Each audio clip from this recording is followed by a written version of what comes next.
مولاي صل وسلم دائما أبدا. Nafsu itu benar-benar dilatih.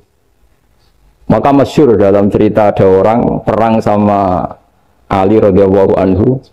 Ketika perang ini sangat semangat. Tapi ketika orang itu meludahi dan Sayyidina Ali ini tersinggung karena diludahi, Sayyidina Ali langsung angkat tangan. Sudah, perangnya nggak usah diteruskan. Karena saya marah sama kamu sekarang demi nafsu karena kamu meludahi saya. Padahal saya tadi motifnya demi Allah dan Rasul. Jadi sangat tipis bedanya kita emosi karena diri kita dan emosi karena Allah dan Rasul. Sehingga ketika diludahin ini terus beliau mikir jangan-jangan perang saya karena saya diludahin. Nah, yang hilang dari peradaban modern adalah Allah itu tidak begitu hadir di hati kita. Saya sering cerita di mana-mana, teks hadis itu sebenarnya berbunyi gini, ini hadis sahih. Mangka na yu'minu billahi wal yawmil akhir fal yukrim jarohu. Ada yang fal yukrim jarohu doifahu, ada yang fal yakul khairan awal yasmu. Siapa yang iman dengan Allah dan Rasul maka harus memuliakan tetangganya, memuliakan tamunya. Dulu itu ada seorang ulama dipanggil anak muda, dibully terus sekarang. Wahai kiai, datang ke rumah saya. Datang kiai itu. Setelah sampai ke rumah orang itu, silakan kiai kembali ke rumahnya, saya tidak butuh kiai. Kiai itu dengan riang kembali. Setelah di rumah dipanggil lagi, Pak Yai silakan datang ke rumah saya. Datang lagi. Ya senyum-senyum, kiainya santai. Wah, nggak jadi butuh Pak Yai, silahkan kembali lagi. Sampai 3 kali. Oh, itu kalau rektor digitukan marah itu. Dosen marah. Kiainya santai. Santai, senyum-senyum, rileks. Ketika ditanya, kenapa Pak Yai tidak tersinggung? Jawabannya unik. Anak muda, saya ini senang sekali nuruti perintah Allah, disuruh menghormati tetangga. Sehingga ketika Anda manggil, ya saya datang. Ketika Anda nyuruh pulang, ya saya pulang. Saya senang sekali nyenangkan tonggo. Dan itu perintah Allah, jadi tidak ada hubungannya dengan kamu. Wah, pemudanya nangis minta dimaafin. Kalau kita kan enggak, kita ini dosen, kiai, mungkin kita doktor, mungkin kita profesor. Tapi kita ini sering didikte oleh orang bodoh. Kalau orang bodoh itu jengkel, lo kita ya jengkel. Lo kamu jengkel, dijengkelkan orang bodoh itu namanya terdikte. Itu bodoh apa pinter? Oh, itu tidak pinter sama sekali. Kalau betul-betul kamu pinter, hanya bisa didikte oleh Allah Subhanahu wa ta'ala. Jadi antara hukum Allah apa? Wa ahsin man asa'a ilaika. Berbuatlah baik sama orang yang berbuat buruk sama Anda. Itu dikteannya Allah. Kalau dikteannya orang-orang bodoh, kayak dimangkel ben mangkel, terus kamu mangkel. Itu bodoh apa pinter? Nah, problem kita kekinian adalah wong pinter, wong bodoh itu bodoh-bodoh bisa didikte oleh sekelilingnya. Terus karuan wataknya perempuan seperti itu, wataknya anak-anak seperti itu, kita didikte. Anak-anak jengkelin kita mangkel, berarti kita didikte oleh orang bodoh. Makanya agama itu unik, kadang ngendikan wa ahsin man asa'a ilaika, kadang wasil man qata'aka, sambunglah orang yang memutus kamu. Karena dengan demikian kita hanya didikte oleh Allah Subhanahu wa ta'ala, bukan didikte oleh hukum sosial. Cara Jawane nak ngapiki tangga sing apik akeh tunggale. Berbuat baik sama yang berbuat baik pada kita itu, mbok orang fasik ya seperti itu, maling ya seperti itu, sama. Tapi kalau berbuat baik sama orang yang berbuat jelek sama kamu itu baru luar biasa. Dan memang teksnya hadis wa ahsin man asa'a ilaika, berbuat baiklah sama orang berbuat buruk sama kamu. Jadi nggak boleh orang didikte. Makanya ngaji di sini diantaranya saya akan cerita dalam sebuah hadis sahih, dalam hadis hasan yang diriwayatkan Imam Tirmidzi, ada kalimat dari Rasulullah SAW. Dawe Nabi, la takunu imma'atan taquluna in ahsanan nasu ahsanna wa in zalamu zalamna walakin watti'u anfusakum in ahsanan nasu an tuhsinu wa in asa'u alla tazlimu. Kamu jangan jadi orang yang mudah diombang-ambingkan oleh orang sekeliling kamu, yaitu kamu mengatakan jika orang baik ke saya akan baik, jika orang buruk ke saya juga akan membalas buruk. Itu namanya Anda didikte. Tapi berkomitmenlah kamu akan berbuat baik meskipun orang lain berbuat buruk.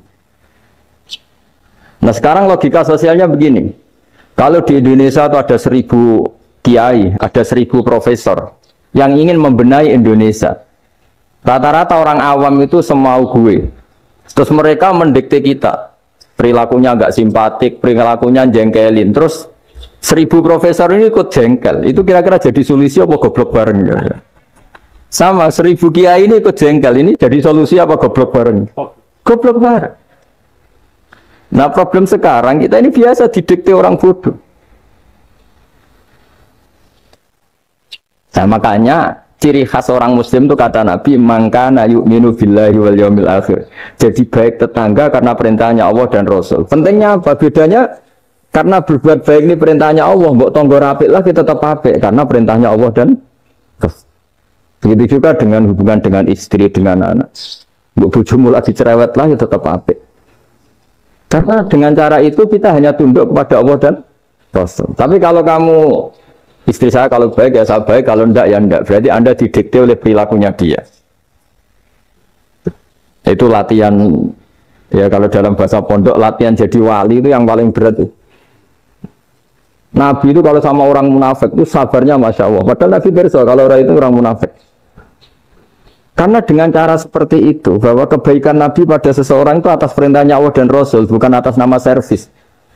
Kalau Nabi hanya baik kepada Abu Bakar, itu mungkin orang bilang, sadu nih Abu Bakar baik sama Nabi. Tapi kalau Nabi baik sama orang munafik, Abdullah bin Ubay bin Salul, itu kalau nggak perintahnya Allah dan Rasul itu nggak bisa. Nah, ini cobalah berlatih seperti itu, sehingga kita tidak mudah didikte. Ya saya ulang lagi, nggak mudah apa? Didikte. Ini ngaji itu harus objektif itu jujur. Jadi bisa saja korbannya ayah saya, bisa rektornya, bisa semuanya. Tapi korban dengan makna yang bagus. Karena di antara saran Al-Quran Allah ngendikan kalau belajar atau mencari nasihat atau mencari kebaikan apa saja itu diistilahkan walau ala anfusikum awil walidaini wal aqrabin, meskipun ketentuan itu merugikan kamu. Jadi ketentuan apapun yang merugikan kita harus tetap kaji meskipun itu tidak menguntungkan kita. Karena banyak problem, mulai dulu sebenarnya problem itu orang yang wakam da'in yadda'i annahu da'a ilallah tapi hakikatnya yad'u ila nafsi. Jadi banyak da'i yang mengklaim dirinya mengajak ke Allah dan Rasul tapi sebetulnya hakikatnya mengajak ke kelompoknya sendiri. Saya ini termasuk kiai yang masih orisinil. Artinya orisinil gini, suatu saat atau kapan saja saya kok sudah tidak laku jadi kiai, asal Islam jalan tetap senang, karena nggak penting yang populer saya apa enggak itu tidak penting, yang penting agama ini tetap jalan. Sama, negara ini harus jalan, siapapun presidennya. Ya ini penting saya utarakan karena perbedaan antara nafsu dan komitmen beragama itu tipis sekali. Sehingga dulu pernah ada cerita ini bukti keadilan Rasulullah SAW. Nah suatu saat Nabi itu ngaji, yang ngaji seperti ini. Terus ada pemuda dengan cueknya melewati masjid yang sedang dipakai Nabi ngaji. Sehingga cerita semuanya ngomel ya, bergumam. Celaka betul pemuda itu, ada Nabi ngaji kok tidak ikut ya. Tapi Nabi secara besar hati ngendikan, ini ada di beberapa kitab di Fadhailul Kasbi, keutamaan kerja. Kata Nabi, pemuda itu mau mencangkul di lahannya. Jika dia mencari nafkah untuk keluarganya, untuk kebaikannya, maka itu bagian dari ajaranku. Jadi Nabi berbesar hati bahwa kerja seperti itu bagian dari ajarannya. Jadi tidak harus datang ke majelis ngaji. Dan bisa saja yang sedang hadir itu ya orang yang dari istrinya minta belanja dari ngaji terus benar dituntut belanja kan gitu. Mungkin anak-anak UMM yang kesini daripada tengok-tengok yang Malang bosan jalan-jalan ke rumah. Tapi nggak mesti benar juga niatnya gitu. Nah kemudian yang perlu dicatat, kenapa kita menjadi enjoy dengan Islam? Islam itu adalah agama yang tidak didikte oleh materi. Jadi kalau Anda ingin makan enak, mungkin kalau pikiran kebanyakan orang, anak-anak muda yang milenial, yang gaul, ingin makan enak ya makan yang disukai. Misalnya sate atau bakso Malang atau apa. Kalau orang-orang yang jadi wali nggak gitu cara berpikir. Ini yang masih orisinil. Ditanya, ini dunia baru kesulitan makanan, baru resesi. Cara makan enak gimana? Jawabannya lucu. Ya gampang, idamuhu alju. Idam itu lauk. Kalau kamu ingin makan lauknya paling enak apa? Alju. Kamu harus lapar banget. Sampai kalau puasa itu melihat tempe itu wah luar biasa. Tapi kalau kamu nggak puasa, air putih itu nggak menantang. Tapi kalau puasa, tempe air putih itu menarik dan Anda tetap lahap. Apa? Karena lauk terbaik adalah alju, yaitu lapar. Nah tapi kita ini enggak. Kita ini kayak orang bodoh.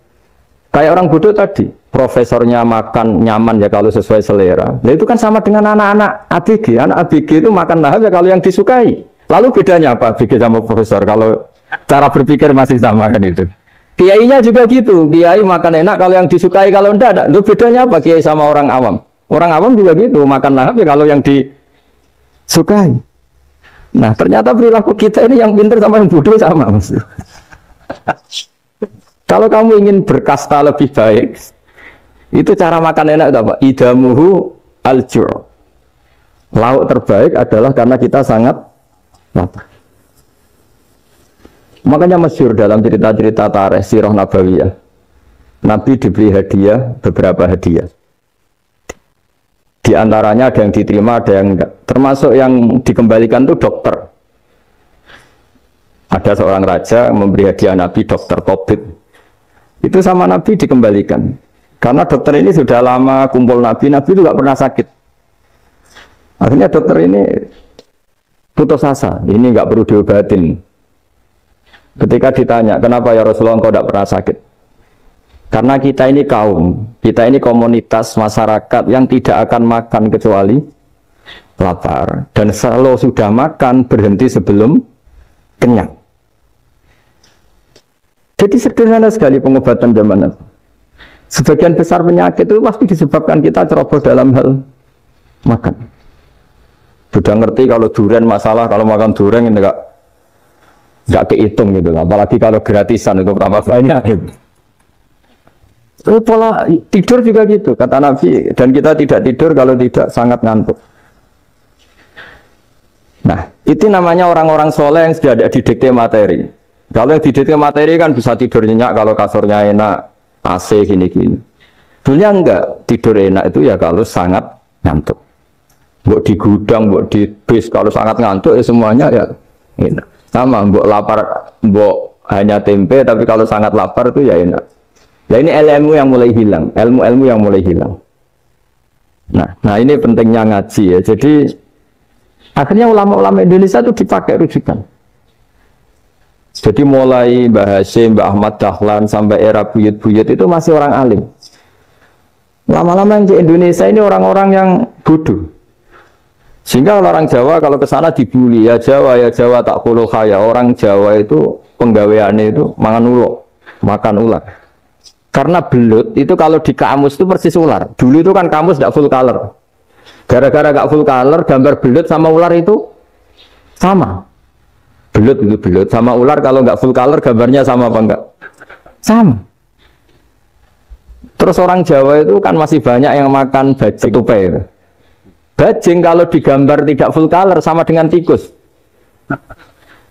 Gambar yang tidak warna hitam putih.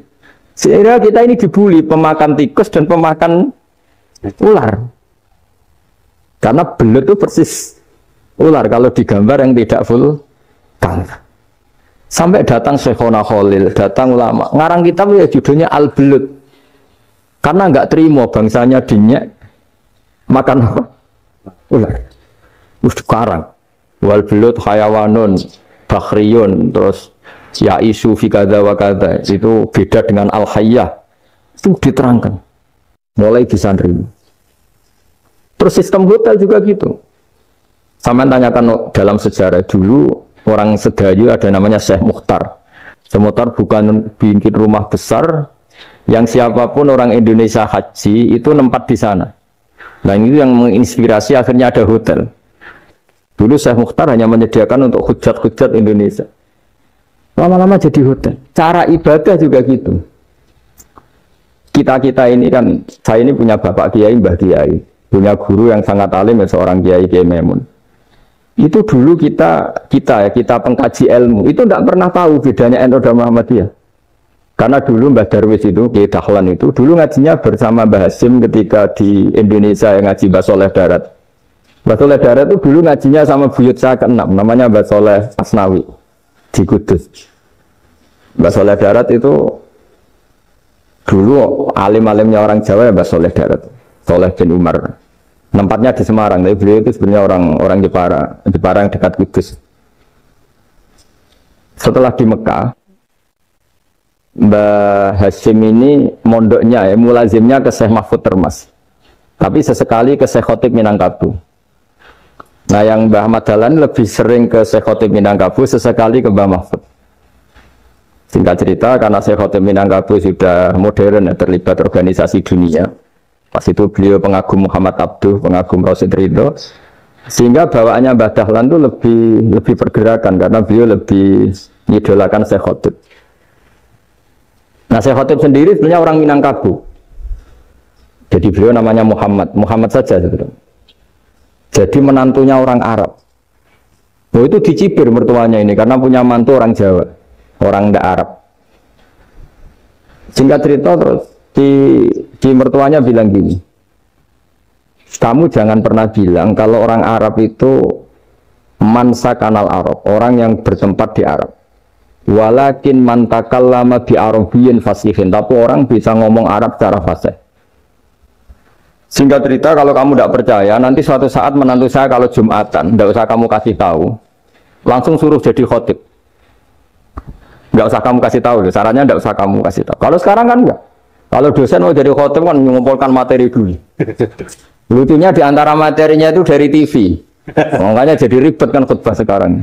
Kalau musim corona ya akan ngomong corona, musim apa yang ngomong apa. Jadi lagi-lagi didikte oleh media. Sebenarnya kalau ngomong kan sesuai kebutuhan umat, ini obatnya apa. Tapi enggak sesuai trending topik, itu kan kayak anak-anak gaul. Ya ini dokter kok gitu kan aneh. Singkat cerita si khotib ini enggak dikasih tahu, Syekh Muhammad tadi enggak dikasih tahu, langsung disuruh khutbah. Fatakallama bikalamin fasihin. Dia ngomong fasih sekali. Bahkan ngalah-ngalahi fasihnya orang Arab asli. Semenjak itu beliau dapat gelar Al-Khotib, orang yang cakap berpidato berkhutbah. Ya terus dia Syekh Khotib Al-Minangkabau. Jadi orang Indonesia itu luar biasa. Dulu yang namanya orang Indonesia di Arab Saudi itu dihormati sekali, karena yang ke sana itu pasti ulama. Sudah alim di Indonesia ke sana, termasuk Mbah Ahmad Dahlan, Mbah Hasyim dulu karena sama-sama muridnya Mbah Soleh Darat. Lama-lama yang ke sana itu TKI TKW itu ya mulai agak dibully. Dulu Syekh Nawawi di antara ijtihad yang dihormati itu beliau mengkritik nyuwun sewu orang yang kan orang biasanya normalnya kan muji orang mati syahid. Hebat orang mati syahid itu hebat gini. Oke, kita sepakat orang mati syahid itu hebat. Tapi kata Imam Nawawi dengan syarat niatnya itu li'ila'i kalimatillah dan itu bawaan takdir. Seorang lagi itu bawaan takdir, harus mati di medan perang. Tapi tidak boleh seseorang ini niat perang, tapi niatnya supaya syahid. Karena kalau begitu berarti dia berniat supaya menjadi maktulal kafir, orang yang dibunuh orang kafir. Kedua, dengan dia mati berarti pasukan Islam berkurang. Berarti dia ingin pasukan berkurang, hanya ambisinya dia ingin langsung ke surga. Misalnya pasukan orang Islam itu 10, orang kafir 10. Kalau kamu ingin syahid berarti mati 1 kan, tinggal 9 kan. Nah kalau yang seperti itu 10 kan mati semua. Gara-gara ingin syahid akhirnya perangi rapati tenanan, benang mati, benang lebu. Kata Syekh Nawawi, ya enggak. Kalau kamu perang sama orang kafir ya niat menang. Dengan niat menang ini kamu ingin li'ila'i kalimatillah. Tapi kalau kamu ingin syahid berarti kamu menuruti keinginan nafsu kamu yang cepat masuk surga. Itu orang Arab kagumnya bukan main. Karena di mana-mana orang itu dinilai dari niatnya. Paham ini ya?